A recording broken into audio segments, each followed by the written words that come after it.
As South Africa faces a political deadlock post-elections, the power struggle between the ANC and DA has left the nation in turmoil. But here is a thought. What if the citizens, not the politicians, held the key to breaking this impasse? Can South Africans come together to rescue the country from this deadlock? Stay with us as we explore this crucial question. Changes which are to come can only come as a result of a program worked out by Black people. And for Black people to be able to work out a program, they need to defeat the one main element in politics which was working against them, and this was a psychological feeling of inferiority. So then in 1968, we started forming what is now called SASO, the South African Students Organization, which was firmly based on Black consciousness, the essence of which was for the Black man to elevate his own position by positively looking at those value systems that make him distinctively a man in society. First of all, we said as Black students, we could not participate in multiracial organizations, which were by far white organizations, because in this country there is an overwhelming number of white students at university.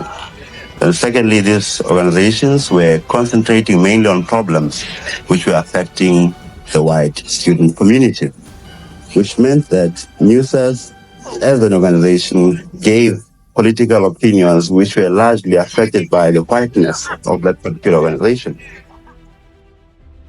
Welcome back to Inkari. It's time.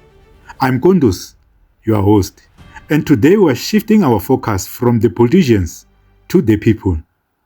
With the ANC and DA locked in a fierce battle for power, the country's governance hangs by a thread. But are we as citizens only dependent on politicians for our survival and prosperity? Or can we take matters into our own hands? Let's dive into this pressing issue. I think the problem is that we forget that white people today have the option of tapping out, right? So you can sing Jabulani and you can dance, but then you can also remove yourself from the lived experiences of the culture that you're trying to, I'm sorry, I'm speaking, from the culture that you're trying to represent. That doesn't make you a bad person. It's just the truth of the situation. And I think in South Africa, this is really what the conversation needs to be about. We need to talk about, why did apartheid end? Why did colonialism end? It didn't end because people's perspectives and behavior changed. It ended because it was expensive. It ended because white people couldn't travel anymore. It ended because they couldn't go and play sport. Because entertainment for white people was over. Therefore, they needed to bring in funding. That's not, we need to be honest. We must be honest about it. So for me, when we want to have this conversation, it's easy to say, let's talk about the Rainbow Nation. Of course, you can look forward if your life was never tainted by the experience of apartheid. Of course, you can look forward.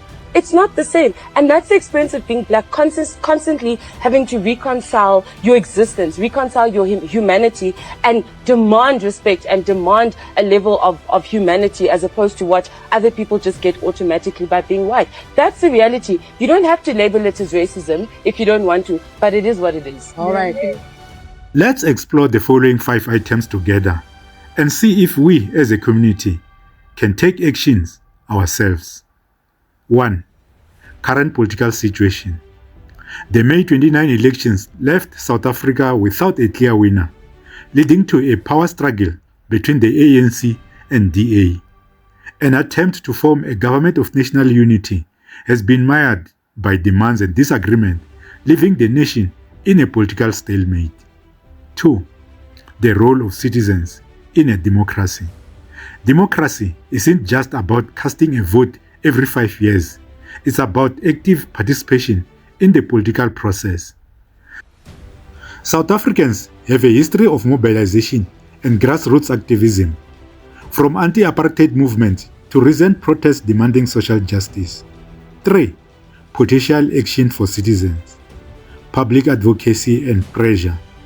Citizens can organize and participate in movements that demand accountability and transparency from their leaders. Public protests, petitions, and social media campaigns can highlight the urgency of resolving the political deadlock. community initiatives. Local communities can come together to address immediate needs such as food security, education, and healthcare, reducing dependence on the central government. Dialogue and mediations. Citizens can create forums for dialogue, bringing together diverse groups to discuss and propose solutions. Community leaders, civil society organizations, and religious institutions can play pivotal roles in mediating and proposing compromises. 4. Example of citizens-led change. Look at the impact of grassroots movement worldwide, from the Arab Springs to the climate strikes led by youth activists. These movements show that when citizens unite for a common cause, they can influence political outcomes. In South Africa, initiatives like Fees Must Fall and anti-corruption protests have demonstrated the power of collective action. 5. Challenges and opportunities. While citizens' action is powerful, it also faces challenges such as government pushback, resource limitations, and maintaining unity among diverse groups. However, the current political crisis presents a unique opportunity for South Africans to redefine their role in governance and push for a more participatory democracy. In the book, compared him to a true leader like Winnie Mandela, who was made by the people, not manufactured by business or media. So we say, here is a man who was never an A-grader, who did very little as a deputy president, who created this myth of a messiah. And what we're seeing now is that his own supporters are going through what we call the 7 stages of grief. They're realizing that this is no messiah. They're denying it. They're going through anger. They're going through all the phases of grief as identified by a Swiss psychiatrist, Dr. Kubler-Ross. And so we're saying that they see the truth. They see it, but they don't want to see it. But the truth is that this man is not serving the ANC interests. Perhaps he's actually responsible for the final nail in the coffin of the ANC. He is not serving ordinary people. And it's too ghastly for people to see. I mean, investors have invested billions in this man. They don't want to face the truth. It's challenging the master narrative, and pun intended on that. The master's narrative is being punted by media, by the judiciary, by ordinary people, and most of us don't even see that this is the case. It's true, even though it's a joke. Let me tell you the joke. An Israeli doctor says, in Israel, medicine is so advanced that we cut off a man's testicles, put them on another man, and in 6 weeks he is looking for work. The German doctor says, that's nothing. In Germany, we take part of a brain, put it in another man, and in 4 weeks he is looking for work. The Russian doctor says, gentlemen, we take half a heart from a man, put it in another man's chest, and in 2 weeks he is looking for work. The South African doctor laughs and says, you are all behind us. We took a man with no brains, no heart, and no balls, and we made him president. Now the whole country is looking for work. Sadly, that's true. In conclusion, while politicians may be locked in a power struggle, we as South African citizens have the power to break the deadlock. By coming together, advocating for our rights, and taking direct action, we can influence the political landscape and ensure that our voices are heard. So, what can we do today?